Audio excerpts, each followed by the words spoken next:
first question is who am I? My name's Pete Lowe.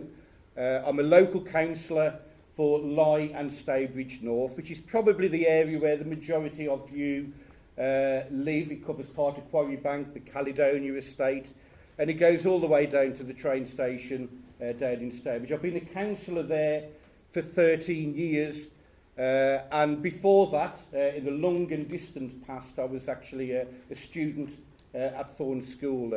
I have the honour of actually performing the first piece of drama in this theatre, where the seats weren't quite as posh and plush as what they are now. If anybody wants to look it up, Ernie's incredible hallucinations, and I had a full head of hair at that point, which is something that I haven't got now. So 13 years ago, I decided that I wanted to get involved in local politics, really because I wanted to make a difference to the community that I've lived in all my life. So that's why I stood for election, and the first year that I stood back in 2003, I won that election by 54 votes, which is actually a really small amount. And over the years, I've stood now on 3 separate occasions, and I'm up for election again next year.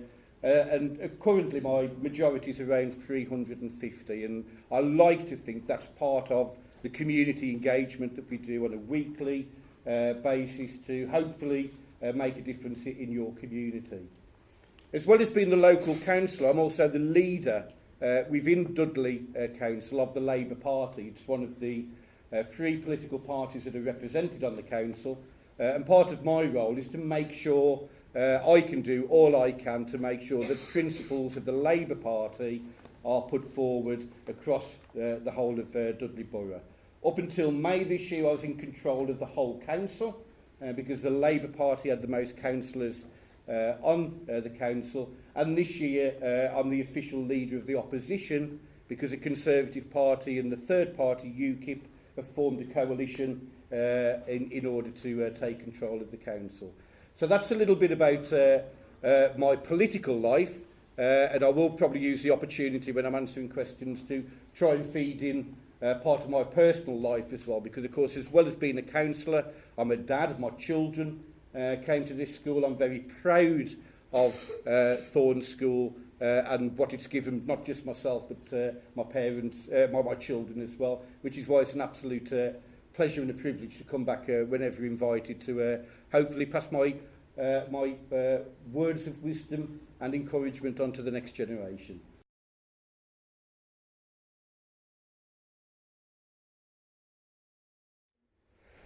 Thank you, Grace. Really important question. The answer is about investment. And I may believe, like I say, I'm a member of the Labour Party.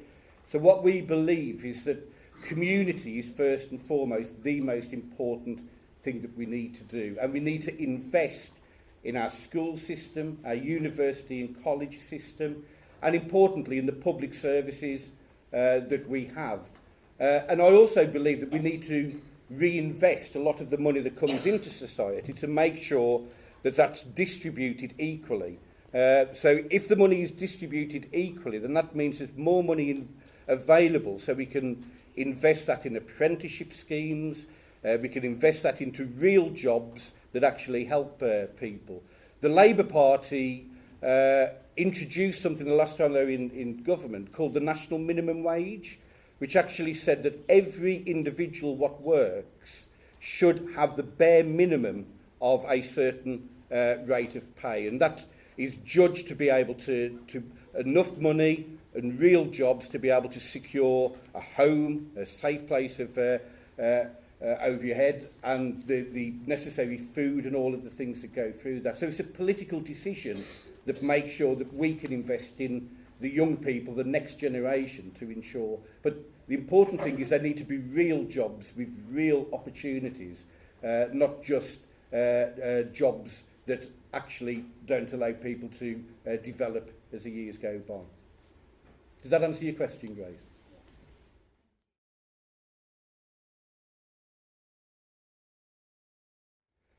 Absolutely not.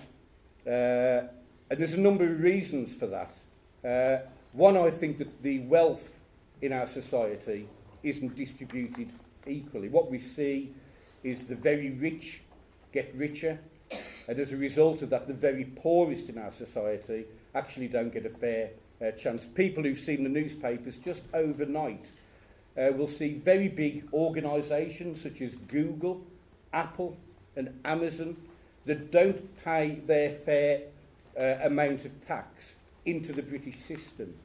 And the result of that not being fair actually leads there's not enough money in our hospitals, not enough money in our schools, and not enough money in our other important public services in order to do that.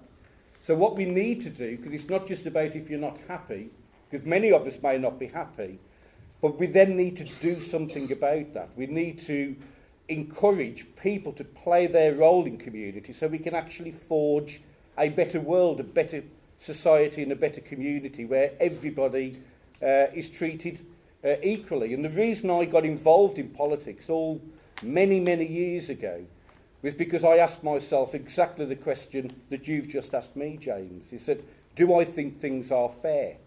And my response was, no, I don't think they are. And I then decided to do my little bit in order to try and change that. So on the council, some of the things that I'm very proud of is we started to look at things about how the very elderly in our community are protected as much as possible in the way that the law allows. And similarly with children and young people, is making sure that the investment is given in there so there's an opportunity when every one of us leaves school and decide either to go to college or into work or into an apprenticeship. And those opportunities are rare. But what you've seen over the last 6 or 7 years is the rich get significantly richer and the poor get significantly poorer. And we've got more homeless people in our communities. People who go to Stourbridge on a weekend will see the impact of that. Yet next door you'll often see a Bentley or a Rolls-Royce parked there. And I think that it is absolutely unfair that we've got a society that treats people so differently. But the only way we will change that is by actually organising and saying enough is enough and trying to create that better world.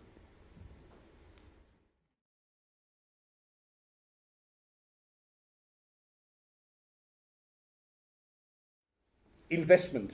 So I'm a nurse myself by background. I still work in the National Health Service and I work for a trade union. And the trade union's a body that actually represents workers within that workplace. And part of my job as a trade unionist is to campaign for better rates of pay, better terms and conditions for the people what work there, but also importantly, more doctors, more nurses and more people actually working there. So as a party, what would we do? Well, the first thing, with the people who watched the news last night, we would make it very clear to Google and to Apple and to Amazon that their billions of pounds that they've kept in profits needs to be paid in tax to this country so we can invest that money into the National Health Service and into the other public services such as schools. Because the biggest problem is the money that is made available. Many of us may not be aware, but large parts of our National Health Service is actually being privatised. So it's actually in the hands of the private sector where they actually make money for shareholders rather than reinvest that money back so the likes of me and you can benefit from that. So the very clear thing is that we need to take more money from those that currently don't pay their fair share in order that the likes of me and you can benefit from that. The other important thing with the National Health Service, because it's actually an international club. It actually employs 1.3 million people, the National Health Service in this country. It's the biggest employer in Europe, and it's the second biggest employer in the world. Only the Chinese Red Army actually employ more people than the National Health Service.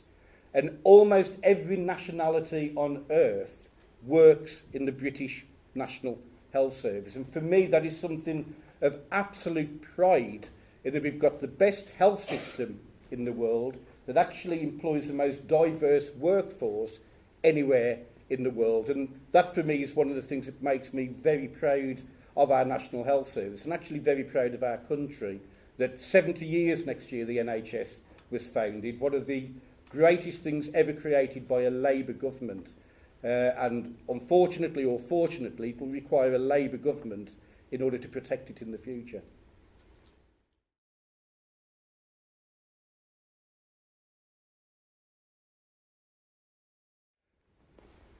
I actually got inspired by my own experiences. I think it's going back to the question that James asked. I sat there. There was an event in 1984 that you may come across. It's now taught in history lessons, but I actually lived through that, which was the miners' strike. There was a strike that took place in 1984. And my grandfather worked in a pit in Featherstone in Wolverhampton. And I could see the impact in a whole community that miners' strike was having upon people that I could relate to. They were working class people. All of us within this room are working class people. And it directly impacted upon my view of the world. And going back to the questions that were being asked, I then started as a nurse. I did my nurse training in 1989. And again, I could see the impact then on the National Health Service. It was exactly the same as what we find now. People were losing their jobs, people were being treated differently. And that's what inspired me to get involved in politics and want to make that difference. My dad was never political. He voted Labour most of his life, but he was far more interested in a pint of beer and a curry on a Friday night than getting involved in politics, both of which he's passed on to me. I still do like a beer, and I certainly like a chicken tikka madras on a weekend. But all of the principles were actually formed by the way that I viewed the world. Interestingly, I actually joined the Labour Party at the age of 14. So I'm very unusual from the fact that not many of my mates joined trade unions. They were far too busy doing other things. But I joined the Labour Party at that very young age because I wanted to make a difference. And I can honestly say it's one of the best decisions that I have made, because I meet so many interesting people, have so many interesting discussions and debates, and it's been nothing but positive for me. Okay.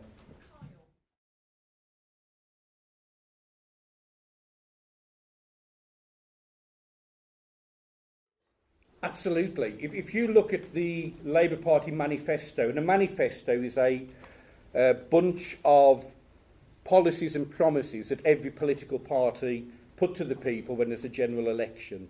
And if you look at the last manifesto, it actually had very firm commitments on the impact of the environment. And the reason why it's so important, and actually it's more important internationally than what it is nationally. And if people, I'm not sure if people are watching the Blue Planet on a Sunday evening, you can actually see the impact upon the seas in developing countries. So the very poorest countries in the world, India and Pakistan as two examples, receive our leftover waste, which then goes over there and is actually left in their community. So I think we have an absolute responsibility to ensure that we recycle and that we invest in the environment. One of the things that we did on the council, and I brought it in about 4 years ago, is all of you at home now will have separate bags for recycling, for your plastics and for your paper, and obviously for your general waste. Because one of the things that we're saying is we all need to take responsibility for ensuring that we don't put as much into landfill, into the big black bin bag, and we ensure that we recycle as much as possible. And the targets now in Dudley, we've received about 70% of all of the stuff that we receive is now recycled. And we were amongst the best recyclers in the country. There's only Brighton Council that actually had a better record than Dudley Council. Does that answer the point for you?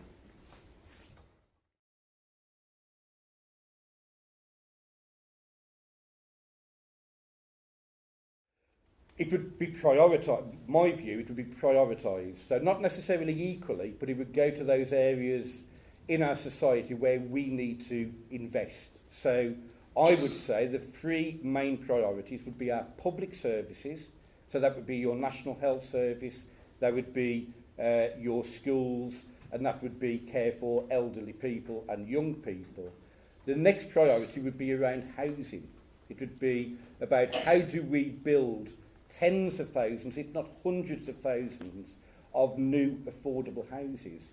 And what we've got at the moment, I mean, many of your folks back at home may find themselves either in a mortgage that is extremely high, or possibly in unaffordable rents in the private sector. And I believe that that needs to change. My daughter, who went to this school, is at the moment trying to find a place with her, an apartment to live. But the cost of rent is actually as much as my mortgage, and I've been paying for my mortgage for over 25 years. And part of the problem is many young people are almost caught in the trap that they can't take that next step on into society simply because they cannot afford to get onto the property market. Now, that's a deliberate policy of the current government, and I would say we need to turn that directly on its head, and we need to ensure that hundreds of thousands of properties are built so that the likes of you, when you get to that stage, can actually make that conscious decision of being able to move into an affordable house. And a council house is actually one of the best pieces that we can do to ensure that people have affordable housing. Unfortunately, there was a decision made probably about 25 years ago where a lot of council houses were sold off, so people were able to buy them, but the money that came in wasn't then invested in building the next generation of houses. Do you know there's 1.3 million people in this country currently on a council waiting list? In my own ward, we've got about 700 people on council waiting lists, some of those on that list for more than 5 years. And they're on the council list because they've had new children or there's been issues within their relationship, which means that they want to move on. And I think it's a sad state for our country to say that those people have been trapped for that long without the opportunity to move into affordable housing. So I wouldn't use the money equally, but I would prioritise that to the very those people in our society that require the most assistance.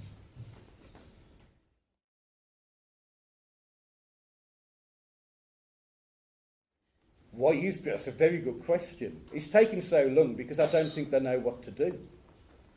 To put it bluntly, I don't think that they understand the implications.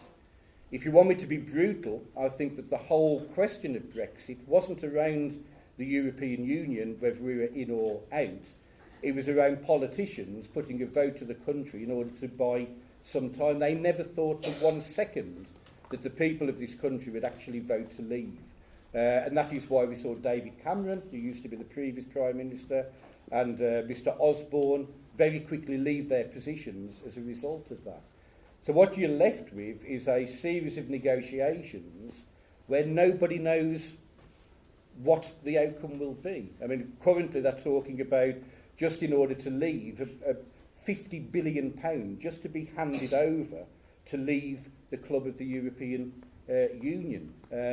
Many people, I think, were led to vote. I don't know if people can remember, because it's going back about 18 months or so, but there were big buzzes which went all the way around the country which said £350 million a week extra for the NHS. Well, my question, where is that £350 million a week for the NHS? It is non-existent money. So I think they got us to vote, many people to vote, on something that is simply not deliverable. Now, in saying that, the people of the country have spoken, so we need to ensure that we work alongside that. But my personal view, I will not support a Brexit deal that reduces the rights of working people where they work, one that reduces the protections that you have or will have within the workplace. And it cannot be a deal that allows, going back to the Google, the Amazon and the Apple, a deal that just allows the very richest in our world to gain even more money at the extent of the likes of me and you.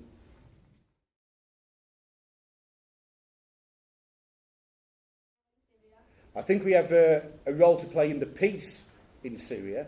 I think it's far more a question about whether we have a role in the war in Syria.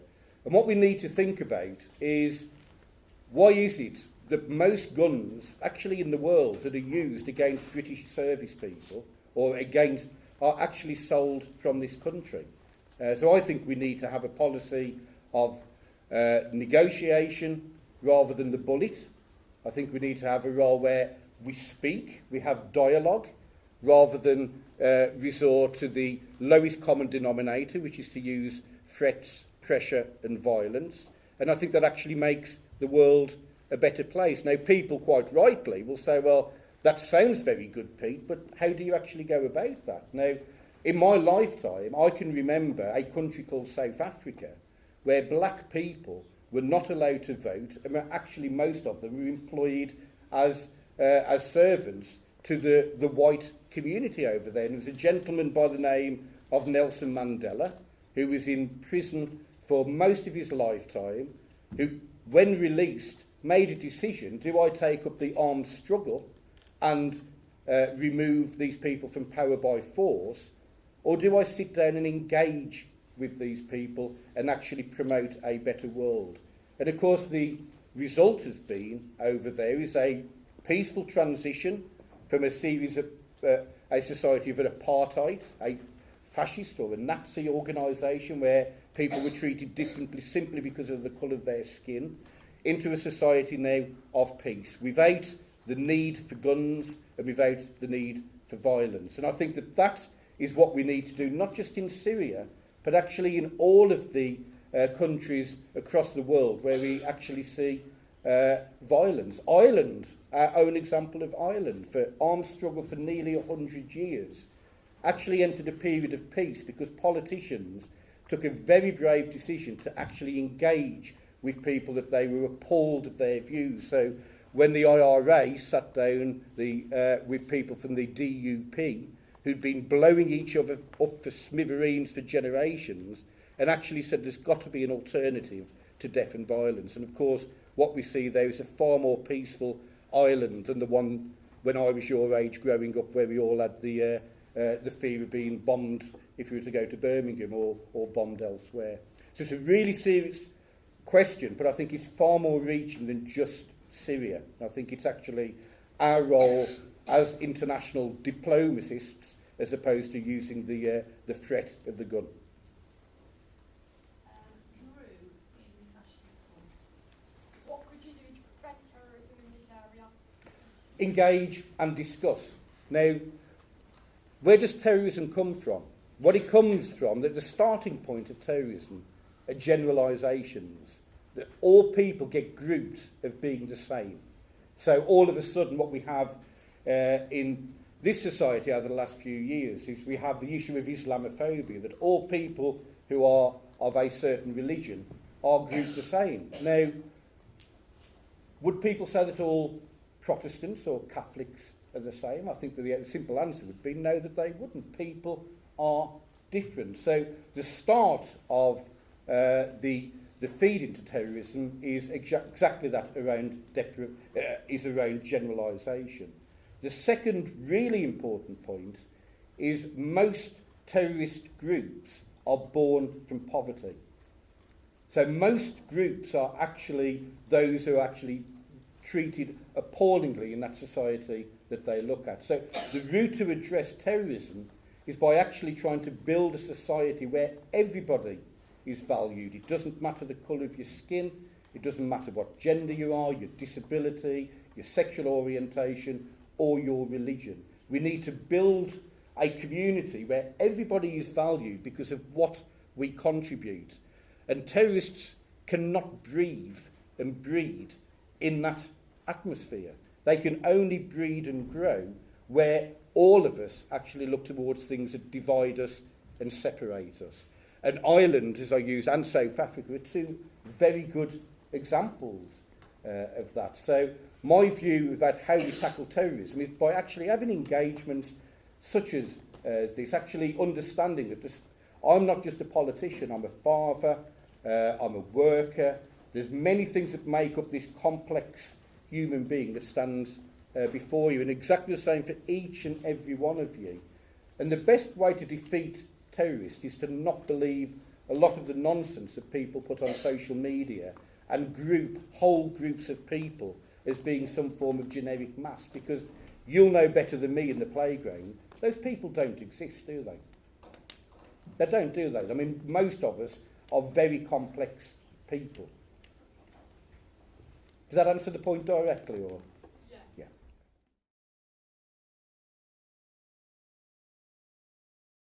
starting point, I think I'll go back to the National Health Service.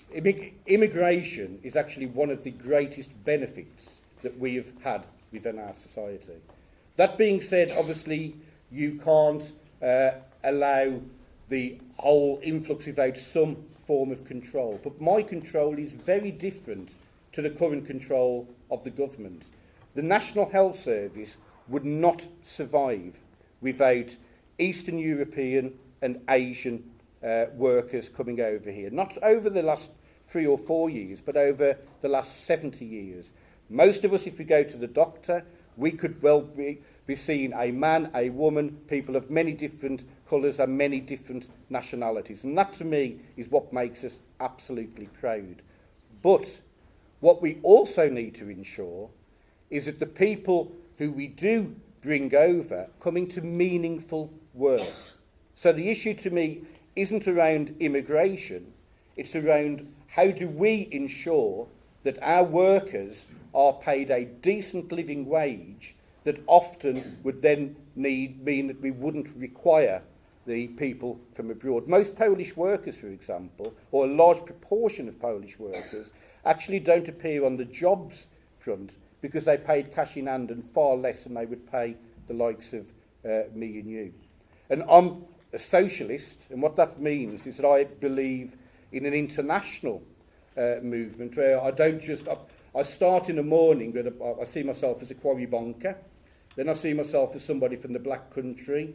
Then by the end of the morning, I'm English, I'm British, I'm European, and then I'm a citizen of the world. And I think that what we need to do is be a citizen of the world. And of course, what we also need to do, which is really important, is differentiate between immigration and refugee status. Because it goes back to the question with regard to Syria that was asked earlier.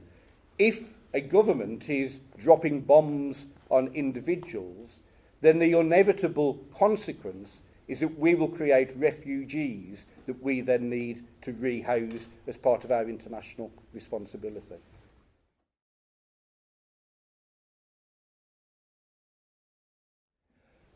Boston, I love it. Absolutely. I've lived here all my life. Like I say, I went to this school, which is why it's great to go. I love my community. I think it could be better. I think we could address some of the things to make sure that everybody's got a fair chance, and I'd like to equalise some of the wealth.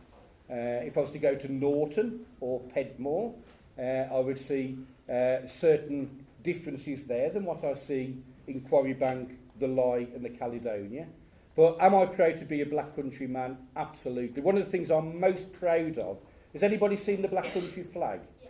Well, it was myself that brought the Black Country flag a couple of years ago into existence. It was actually designed by a young girl called Gracie Shepherd from Red Hill School. You don't all have to boo now, but Red Hill School up the way. And it was my view that what we needed is actually a flag that we could all unite behind and actually be proud of our community in our Black Country. Because so often what I used to hear is when I went to events like this was actually people despondent of the area that they live. Now, this area created the Industrial Revolution. We created all of the wealth and all of the empire was made within 2 or 3 miles from where we are today. The glass that the Queen still sups was made at Wordsley and at Stowe. We've got so much to be so proud of. And the one thing that I wanted to ensure was that nobody talked down our community. And I think we've been very successful in that. That flag has gone all the way around the world. It lasted longer in Brazil in the World Cup than the English football team. It was actually on display all the way. It was at Glastonbury. I'll be taking it on tour for the Ned's Atomic Dustbin Tour in a few months' time. People are rightly proud of that flag because it's our flag. I mean, do people like it all? I mean, people proud of that flag or... Yeah, I'm seeing for the nod. And that's something, and that goes back to a number of the questions that have been raised about how do you then start to turn what can be a negative thought into some positive action. We can all unite around that flag and actually be very, very proud of it.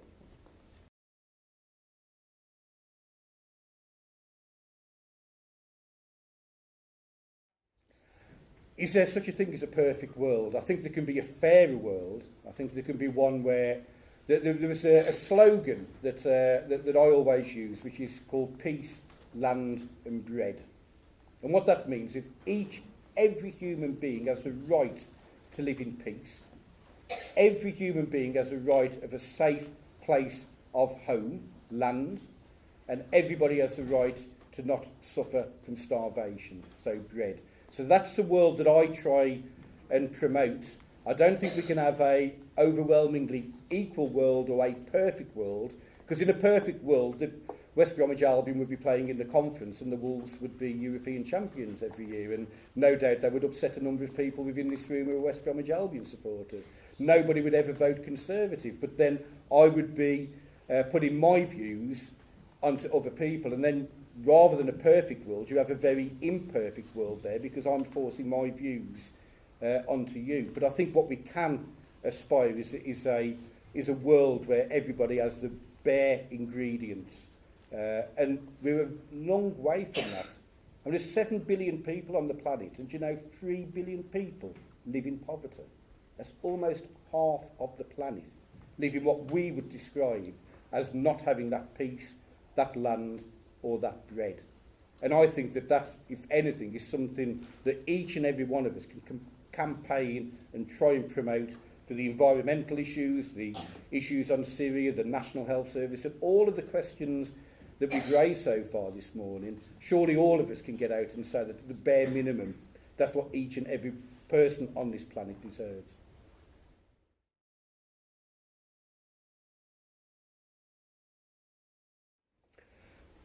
Firstly, investment. So we need more money. I'll give another statistic. Do you know Dudley Council, since 2010, has had £76 million taken off it by the current government? At the same time, Sussex Council, a fairly posh middle-class area, has had a £2 million increase. So because we've had £76 million taken away from us, all of those services around youth provision have been radically cut. Now, most youth provision, I remember when I was a young lad, I used to have my discos, actually did a 24-hour roller disco in here once, and that was provided by the schools or provided by the local authorities. Increasingly now, most youth provision is provided by the voluntary sector or the churches or the local charities, rather than the public sector actually providing that. So my belief, and I make no apology, is that the multimillionaires in this country, we need to take more money off them. And we need to use that money in order to invest in youth provision. I mean, when I was at school, we had simple things such as careers advice, where people could go. I actually had formulated in front of me a number of options. And of course, because of youth provision, that used to take me off the streets. That used to give me something to do on an evening and a group that I could become involved in exactly the same way that the football club that I played for and all of the other things that I did. And Dudley Council at the moment are actually looking at closing 14 youth centres across the... Now, who will that impact upon most? That will actually impact upon the most deprived and the poorest people within our community. And there is an alternative. I think that's the one thing that I would like to stress, that there is an alternative if we want to go out and fight for that alternative. It may not be my alternative, and that's called democracy, but if each and every one of us actually said, well, we want to make this little bit better. And I would encourage people to get involved in that youth centre campaign. There's a student who's on the youth council by the name of Morgan Civita, who's actually got a petition up fighting to stop the proposed changes to youth provision in Dudley, which is happening at this very moment.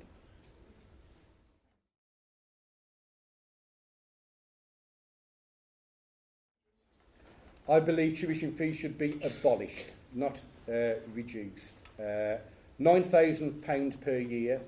My daughter, my eldest daughter, left university £45,000 in debt. My youngest daughter, currently at Brighton, is currently £18,000 in debt and will be £27,000 in debt just from tuition fees alone. That doesn't include the accommodation and everything else where my eldest daughter's money comes from. Why should it be abolished? Well, it's simple, isn't it? It's so that every individual, no matter what your background, has an equal chance of getting to university should they wish. Now, of course, then the question comes back in the same way, well, in your perfect world, because the question quite rightly could be, well, how are you going to pay for that? Well, the first thing that I would do is I would stop private education being able to use charitable status not to pay their taxes, because that's what they do. Do you know that Eton, the poshest school in this country, pays less tax than Thorns School? So Eton, what's got the richest people, future prime ministers, pays less in tax than this hall that we sit in. Now, surely there is something wrong there. So that's how we start to pay for allowing you to go to university without having to pay your tuition fees.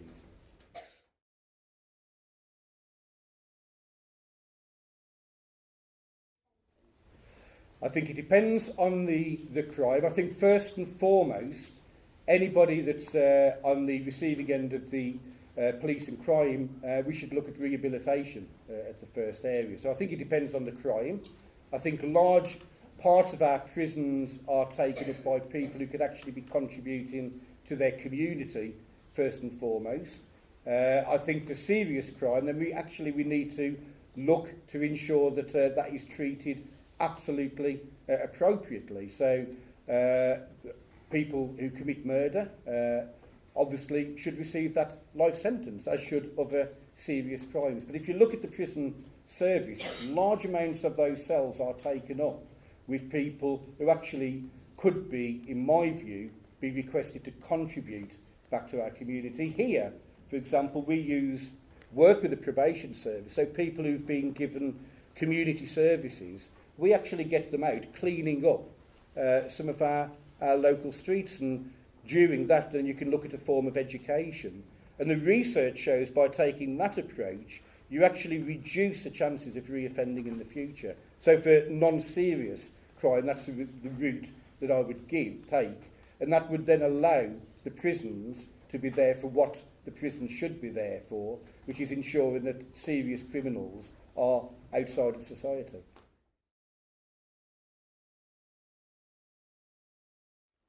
Well, that's a really good question. I mean, and I'm sure every teacher here would probably have their own view. Was it all bad? I think there's an argument to say, well, not necessarily, but it comes back to the principle of the way that education is viewed. This is a very personal view. This isn't necessarily the Labour Party view. But my concern for many years has been the education system has put far too much emphasis on the qualifications that individuals leave at the end of their time at school. I think far more time and effort should be coming to actually the life changes that people go through. It's not just around 5 GCSEs, it's actually around the relationships that we form at school in order to equip us for our life outside of that. And the way that the system is used at the moment is it gives a value very much around targets as opposed to the value which you can't put in a league table, which is around how we interact and do we leave that school as better, more informed, better rounded individuals through our community than when we first came into it.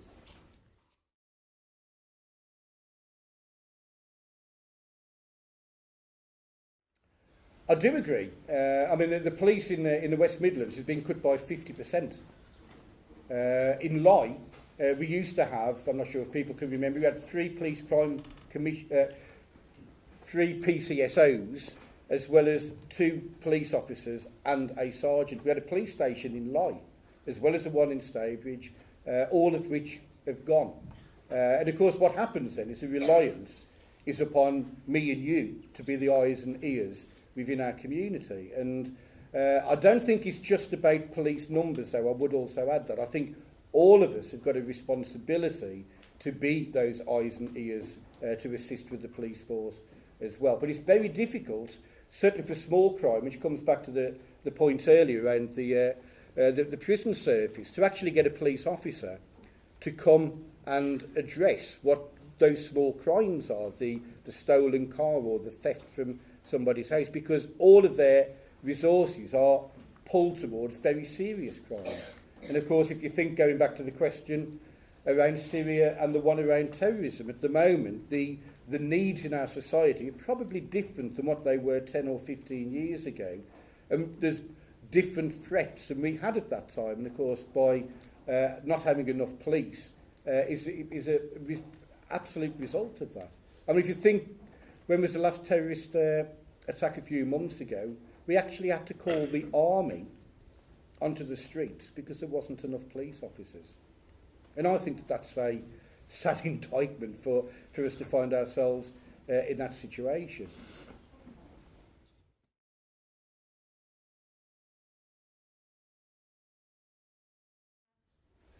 Wolves in the Premier League, in the Champions League, so that's probably totally, that's certainly not the perfect world. I'm quite happy doing what I do. I've stood for Parliament. I would probably look towards that opportunity again. Other than that, I'm very content. I've almost got the perfect life. I don't demand much. I don't require a Ferrari or a big car. I don't require big holidays or a big house. It comes back to the point we were talking around there, I've got simple tastes. So I'm living the dream. I'm absolutely living the... So I've got no aspirations other than I will continue to campaign for as long as I'm well enough to do so, and argue and discuss with people like yourselves that there is a better world out there for us to... But what it needs, if there's just me campaigning for that, it's never going to happen, is it? If we get hundreds and thousands and tens of thousands of people all campaigning for the same thing, well, actually there's a chance we can achieve something remarkable.